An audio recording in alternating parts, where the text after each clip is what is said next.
Copyright is one of those topics that everybody knows about, but very few people actually understand. A lot of the times we end up equating it to the written word or books in particular. The thing is, it is so much more than just that. Let's start to shed some light on this often confusing topic.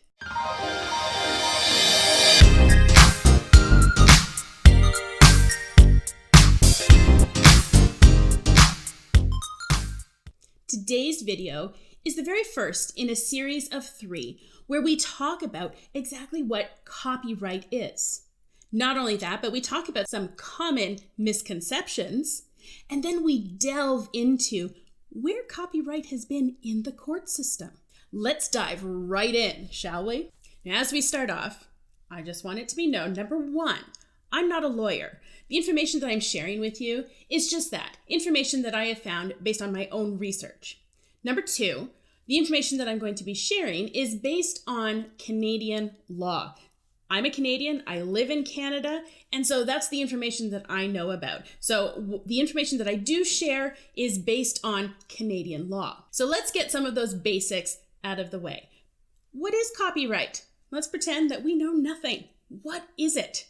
So to put it simply, copyright is the exclusive legal right to reproduce, sell or license, publish or perform an original work. So that means that people need to ask the copyright holder permission to be able to use that work. Now here's the great thing about Canadian copyright law.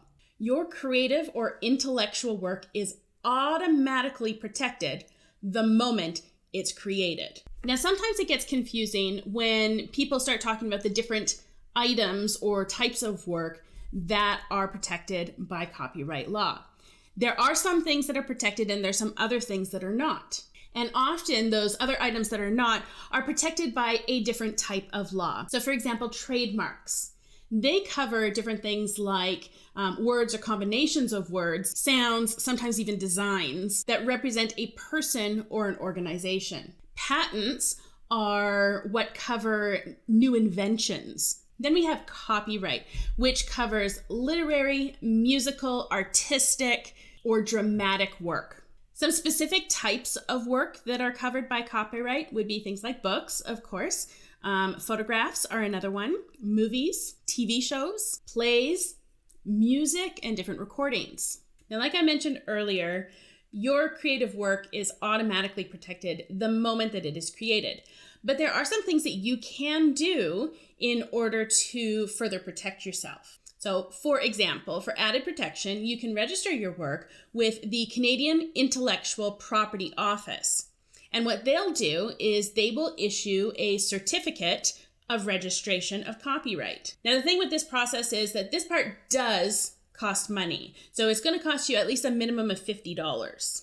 If you're interested in seeing the different fees that are involved in this whole process, I'll include the link to the information page from the Government of Canada in the description below. Now, this process isn't required because, of course, copyright is automatic when something's created.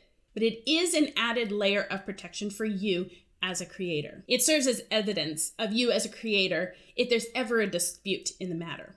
Now, copyright doesn't last forever. Here in Canada, it lasts the lifetime of the creator plus 50 years. In other countries, there are different regulations. I believe in the United States, it's up to 70 years after the death of the creator. But here in Canada, it's 50 years. Once that time is up, the work then is considered public domain. And what that means is that everyone is able to use it. I'm interested to know, why do you think that understanding copyright is important to creators? Tell me in the comments below. As always, giving this video a thumbs up and hitting that subscribe button would be greatly appreciated. Why don't you make sure that you tune in next week where we will continue our discussion on copyright, and we'll be specifically taking a look at 5 common misconceptions. We'll see you then.